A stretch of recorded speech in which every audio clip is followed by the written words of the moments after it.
Rue Coppens, Annabelle rentrait de sa répétition. Ce soir-là, Charles la recevait à dîner. Ils ne vivaient pas ensemble. Elle venait le visiter autant que son emploi du temps le permettait. En passant le porche, elle croisa un grand type habillé de noir et chapeauté. Après avoir grimpé les 2 étages d'un pas aérien, elle frappa à sa porte. La deuxième fois, elle cogna plus fort, mais Charles ne répondait toujours pas. Alors elle sortit de son sac à main le double des clés de l'appartement qu'elle possédait. Charles, où es-tu? Dans la salle de bain? Annabelle parcourut d'abord le salon, la cuisine, puis la salle de bain. Personne, bien que les lumières fussent toutes allumées. Elle ouvrit la porte de sa chambre et le trouva allongé sur le lit non défait. Charles, ce n'est pas l'heure de dormir. Elle s'approcha de son visage.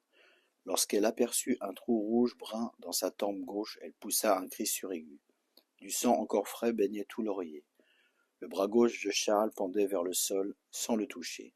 Un revolver de type 38 spécial gisait sur le tapis non loin de sa main. La scène était obscène. Charles, habillé d'un slip mal ajusté et d'un tricot de corps, avait gardé une expression de frayeur sur les lèvres et dans les yeux. La belle Annabelle, en pleurs, le visage ravagé par l'émotion, se précipita vers le téléphone. « Allô, mon ami est mort chez lui.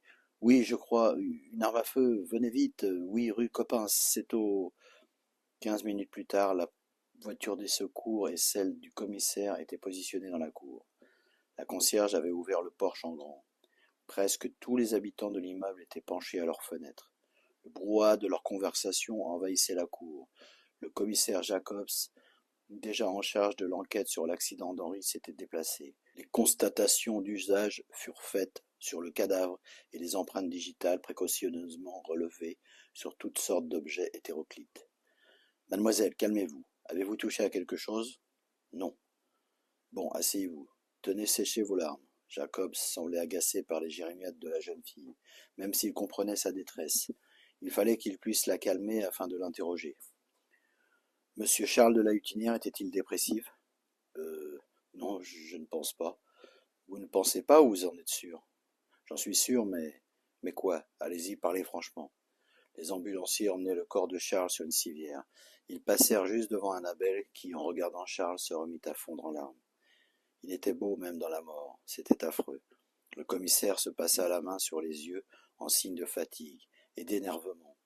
Il avait l'habitude de ces scènes macabres, et celle-ci n'était pas très impressionnante. Il attendit un moment.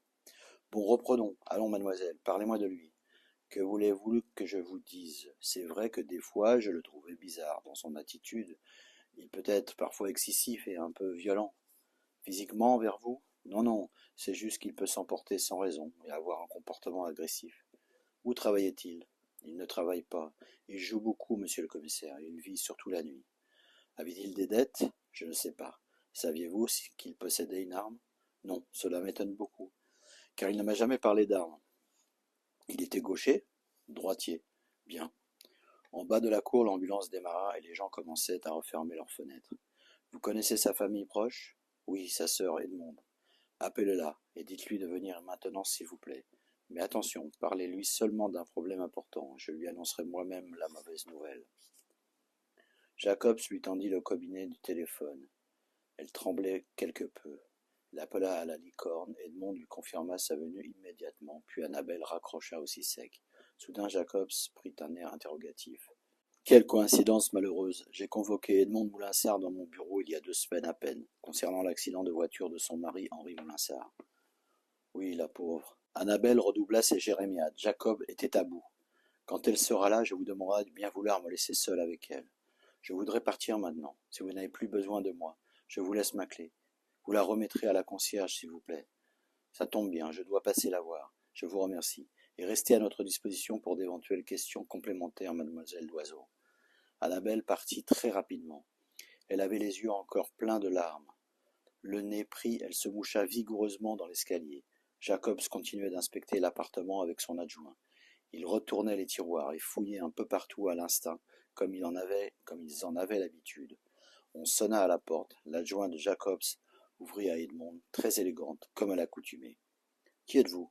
Où est mon frère? » « Le commissaire vous attend. » Edmond s'engouffra rempli d'angoisse dans le couloir, puis pénétra dans le salon. « Bonjour, madame Moulinsart. Bonjour, monsieur le commissaire. Que se passe-t-il? Mon frère a-t-il fait une bêtise? » Madame, votre frère Charles est décédé. Pardon? Je suis désolé. Il s'est probablement suicidé. Mais enfin, mais où est-il? On vient de l'emmener à la morgue Brugman. Edmond s'effondra comme un château de cartes. Jacobs et son assistant durent la porter pour l'étendre sur le canapé. Elle ne reprit ses esprits qu'au bout de longues secondes. Le visage qui la regardait lui apparaissait encore un peu trouble. Puis elle reconnut enfin le commissaire. Emmenez-moi à l'hôpital, s'il vous plaît. Je veux le voir maintenant. Dans la voiture du commissaire, Edmond vivait un cauchemar. Des images de Charles jeune passaient et repassaient en boucle dans sa tête. Ce n'était pas possible. Elle se murait dans un silence total. De sa bouche ne pouvait plus sortir aucun son. Même ses pleurs ne faisaient aucun bruit.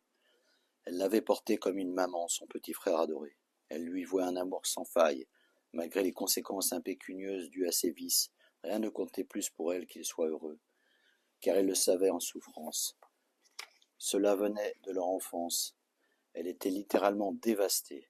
Pour la première fois de sa vie, elle sentit sa grande foi chrétienne vaciller sous les coups de boutoir du destin. Son Dieu de miséricorde venait de lui enlever son Charles sans préavis. La mort d'Henri avait été plus facile à accepter. Elle en sortait tout juste après des obsèques publiques grandioses qu'il avait fallu organiser avec Jacques en l'église Saint-Pierre de sa paroisse d'Uccle. L'enquête était en passe de se terminer sur un constat de simple accident malgré les menaces qu'Henri avait reçues. Les experts n'ayant pas noté de défaillance mécanique. L'affaire serait logiquement classée sous peu. Edmond avait gardé Joricoe en son cœur pendant cette épreuve. Elle s'était refusée à le voir.